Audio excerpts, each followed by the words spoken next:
kan ayaa la dilay sababtuna waa in reerkiisu hadda ka hor ay dileen mid ka mid ah reerka kuwa dilaya balse kuwii laga dilay waxay ugu aargudeen kan sababtuna waa in laga dilay dhawaan wiilkan yani si kale hadaa kugu sheego aana qabiil hadaa daawatay muuqaalkii kan ka horeeyay hadda muuqaalkan hadda kula hadlayo ki ku xigay waxaan uga hadlayay dhibaatooyinka ka dhasha aanooyinka qabiilka iyo sidoo kale dadku inay ka waantoobaan waxaas hadaa maanta hebel oo isku qabiil ahaydana u soo aarto oo nin hebel kale u soo disho ma ilku ka soo baxaya waxa laga yaabaa labadaas marxuumba inay muuqaalkaas daawadeen oo maalintii aan muuqaalkaas soo gelinayay dadkii daawanayay ay kamid ahaayeen oo lahaayeen nin abwaanku wuxuu ka hadlaya waa sax u riyaaqayeen laakiin maanta labadooduba aana qabiil darteed ayay ugu jiraan godka midna dulmilow mu ahayn mid qabiil kale duulaan ku ahaa kuma jirin mid walba isagoo si nabadgelyo u socda oo si nabadgelyo jawi nabadgelyo dareemayo oo aan col filanayn ayaa caloosha laga soo riday muxuu dhintay waxa tahay reer hebel maahan shakhsiyadiisu wuxuu dhintay gafuu geysta maahan qofuu dilay maahan dhibaato kale geysta maahan waxa u dhimatay inaad tahay reer hebel maxaa reer hebel u dhalatay walaadinka ma qabiilka dadka u doorteen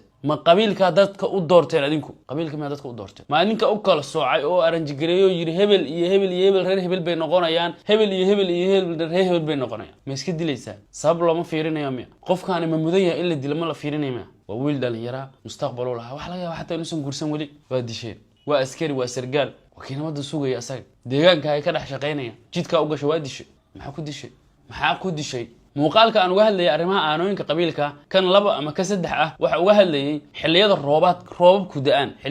ku da'an in dadka miyiga ay isu soo jeestaan meeshii ilaahay u mahad celin lahaayeen oo dhihi lahaayeen alxamdulillah maalinta roob yar korkooda ka horo inay qoro garabka soo saartaan oo maxay sameynayaan mid walaalkooda oo hadda ka hor reer hebel inuu meel hebel degan yahay ogaayeen buu u dheelmanaya oo muxuu ka doonayaa reerkiisa ayaa hadda ka hor dilay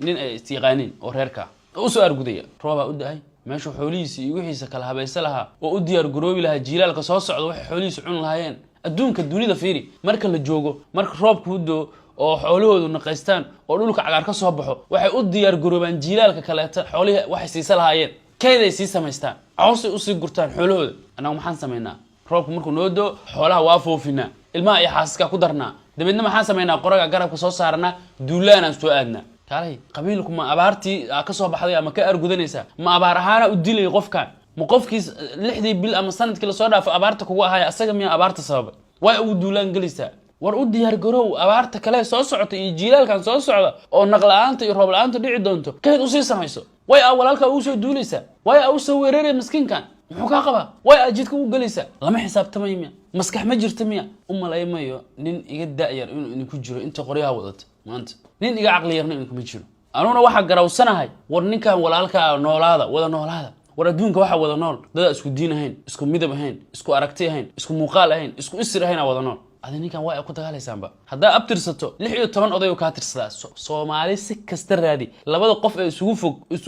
labada qof hadda la yiraahdo reerkooda waa kala fog yihiin 16 oday kala tirsadaa qabiil kasta Soomaaliya soo xisaabi adig 16 oday kan ugu dheer 17 war hadaa tira xataa Soomaaliya asaga soo dhacno 17 oday baa kala tirsanaysin qofka ugu fog Soomaali marka abtirsato inay hebel aad tiraado hebel aad tiraado gacanta labaad uu kaaga soo dhacaya adduunka waxa wada noolaa ku dhahay dad isku midab ahayn xataa adoo 17 oday kala tirsanaysin iyo 16 oday baana isduulaan isku tihiin xagee u socotaa marka xagee u socotaa su'aashaas maanta ii taagan miiska ii saaranta xagee u socotii dhulka marka dadka ka dhamaysiin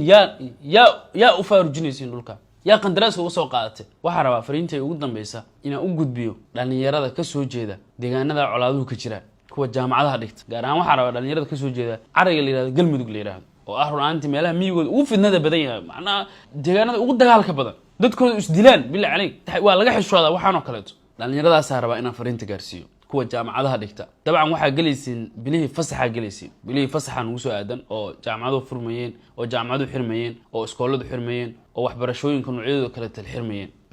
bil asxaanag isxil qaama oo ka shaqeeya bal sida dadka wacyigooda bal sida wax yar loo soo dhihi lahaa ugu yaraan loo soo dhihi lahaa warisdaaya fariintaas warintaas aruursataan oo haddii ilaahay ku imaayo tigidyadiina iyo wixiina aruurisaan bal dadkaas labada bil ay soo socoto uga soo faa'iideeya war waxa aad soo barateen iyo cilmiga aad barateen uga faa'iideeya war u soo sheega in nolol tan ka duwan ay jirto bil calayk waxaa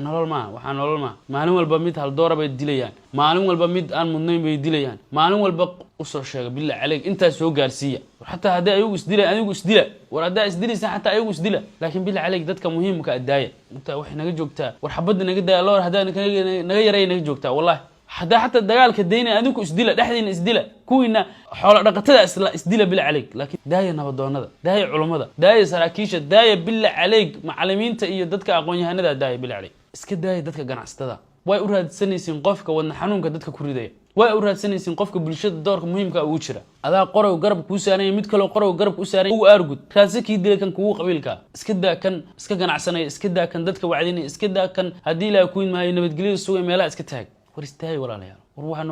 war boqol mar baa idin leeyahay isdaay oo isdaay oo isdaay oo isdaay bilaa maxaa isku dilaysaa assalamu alaykum wa rahmatullahi